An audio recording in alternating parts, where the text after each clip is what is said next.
نحمدہ ونصلی علی رسولہ الکریم اما بعد فاعوذ باللہ من الشیطان الرجیم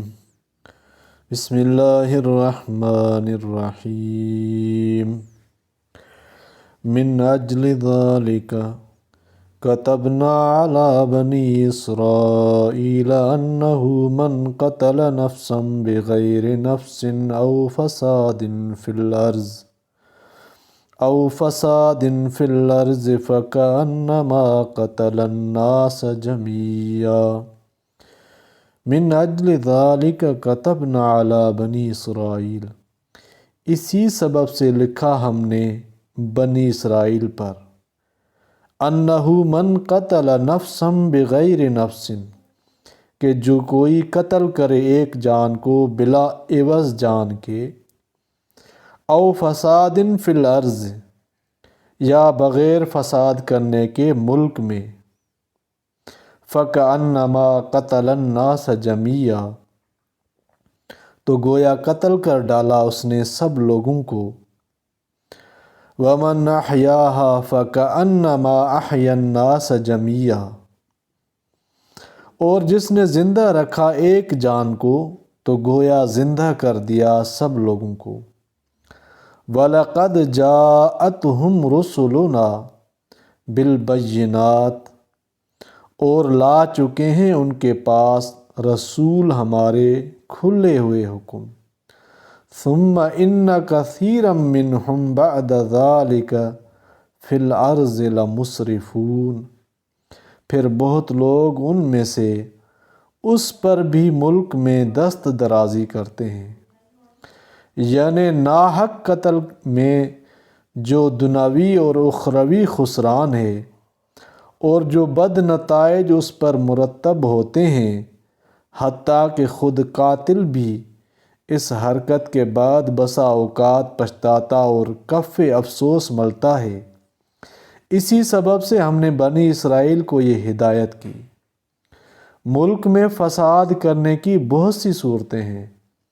مثلاً اہل حق کو دین حق سے روکے یا پیغمبروں کی اہانت کرے، یا العیاذ باللہ مرتد ہو کر اپنے وجود سے دوسروں کو مرتد ہونے کی ترغیب دے، وقص علی ذالک، اور اسی پر قیاس کریں،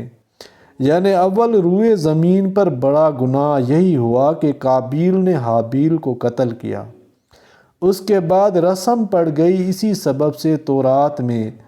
اس طرح فرمایا کہ ایک کو مارا جیسے سب کو مارا،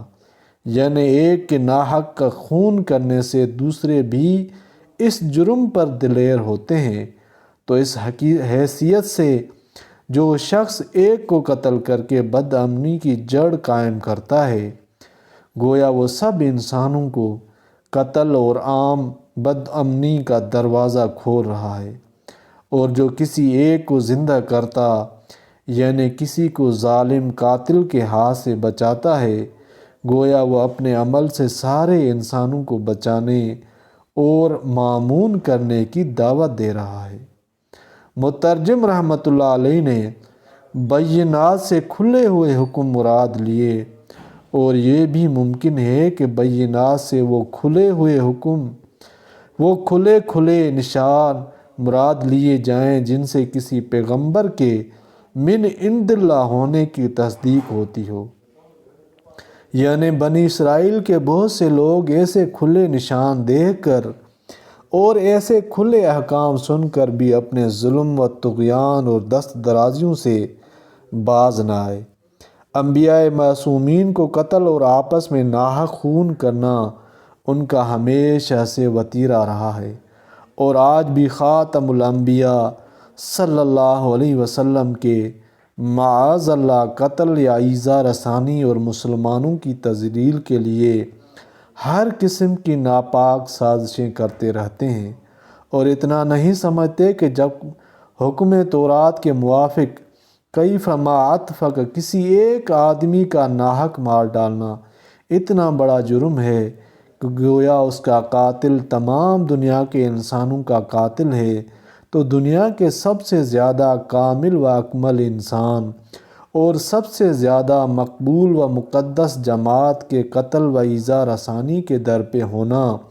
اور ان سے لڑائی اور مقابلے کے لیے کمر باندھنا خدا کے نزدیک کتنا بھاری جرم ہوگا۔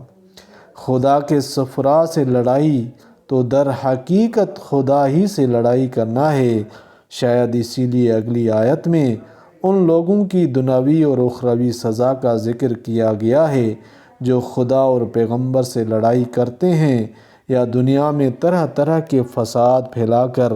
مسرفون فی الارض کے مستحق بنتے ہیں۔ اللہ تعالیٰ فسادیوں سے پناہ میں رکھے اور ایسے اعمال سے اجتناب کرنے کی توفیق عطا فرمائے۔ اللہ تعالیٰ قرآن سمجھنے کی توفیق عطا فرمائے، آمین۔